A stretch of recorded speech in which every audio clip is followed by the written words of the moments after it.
Okay, today we're going to focus on half-page sketching and the artistic progression.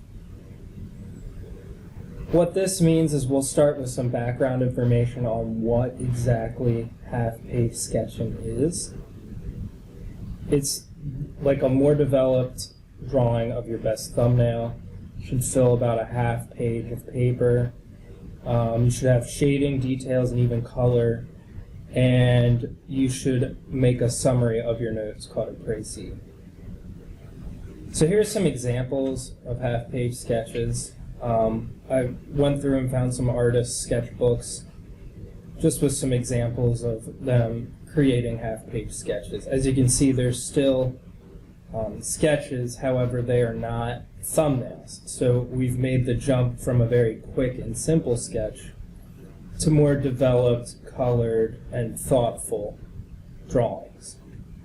So here's a demonstration based on developing a single thumbnail. So I picked the thumbnail sketch that I like, which is this one, just a simple contour line drawing. I star it, and that's the one I'm going to focus on creating basically a better version of this drawing on half a page. So here I'm going to work step by step creating this drawing of the shoe. This took me, I'd say, about 15 minutes to complete the whole thing, 15 to 20 minutes. So you're going from a 2-minute drawing exercise just to get an idea on paper, which is your thumbnail. And now I'm making the leap to a more developed sketch. This is where I'm really trying to understand what I'm trying to create. As you can see here, I'm shading. However, if you don't want to shade, by all means, add color. I just did this one because the purpose of this drawing was to do it in black and white, or in pencil.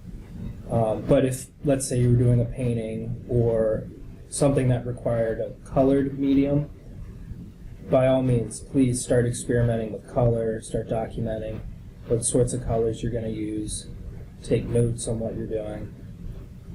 All of these are very important in the overall completion of your project.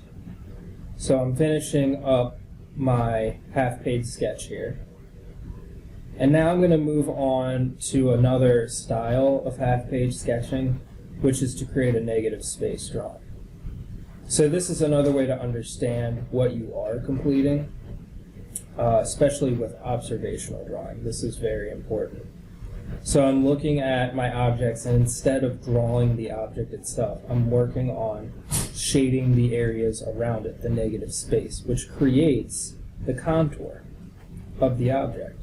So here's how I would demonstrate. I'm going to pick, again, the thumbnail sketch that I want to develop, which is this one here with the worm's eye view. I was really interested in this one. And I'm going to essentially shade my paper, like I'm carving away at the paper with the shading to develop the outer edges or the contours of my objects. So rather than actually drawing the object, I'm shading, and then I'm shading all the way up until the edge. It's a little more challenging than just drawing the object outright, but what this does is it forces you to think about areas besides the actual object that you're drawing. You're thinking about all the stuff that is around it, which is an essential part of completing a well-done drawing, especially in observation. So here I am just shading the background. Real quick, it wasn't a really detailed drawing, as you can see. But I found, too, some people might have trouble doing this. So another option is to very, very, very lightly actually just sketch out lightly the contours of each object and then shade meeting that object. Because I understand it might be a little too complicated just to shade to create your objects. It might make more sense if you just real lightly shade and then go back and erase. Alright, and I interchange that activity. So I'll erase and then shade, erase, shade. There is no necessarily correct order as long as you lightly draw the objects first. And that's how you can complete a negative space drawing.